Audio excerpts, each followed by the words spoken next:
Bonjour, Namaskar.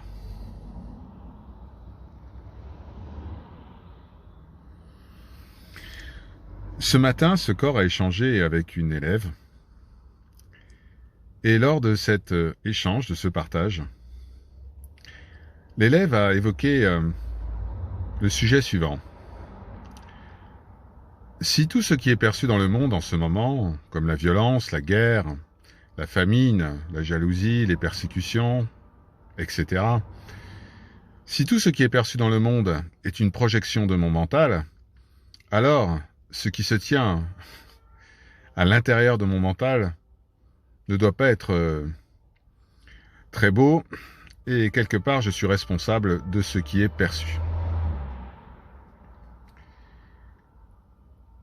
Ce sujet permet à ce corps d'aborder un aspect essentiel de l'Advaita Vedanta. Il y a une confusion entre le mental, personnel, et la conscience universelle. Ce n'est pas le mental personnel qui projette le monde. Le mental n'existe pas, il n'a aucun pouvoir de projection. C'est la conscience universelle, le soi, Dieu, Satchitananda, quel que soit le nom que vous lui donniez, c'est la conscience universelle qui projette le monde. Le monde est ensuite observé par la conscience elle-même, et dans certaines circonstances, cette conscience se contracte en un personnage, en une idée appelée moi-je.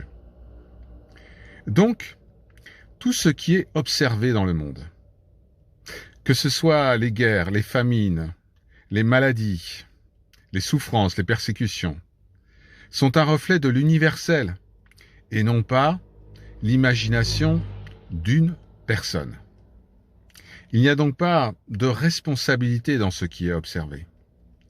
Il y a, par contre, une réalisation fondamentale qui est que tout ce qui est observé est la conscience universelle, le soi et Dieu. C'est pour cela que l'Advaita Vedanta dit Brahma Satyam, Jagat Mithya.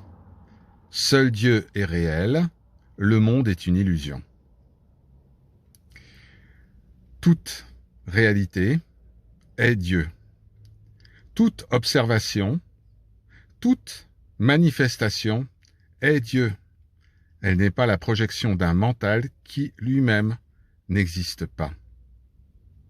Lorsque cela est bien compris, cette différence fondamentale, cette confusion entre mental personnel et conscience universelle, alors un grand pas est franchi. Une libération magnifique est ressentie. Il n'y a pas de responsabilité dans ce qui est observé, pas de responsabilité personnelle. Il y a juste la présence qui se manifeste sous 1 milliard de formes et 10 milliards de noms. Par leur grâce, Om, Shanti, Shanti, Shanti.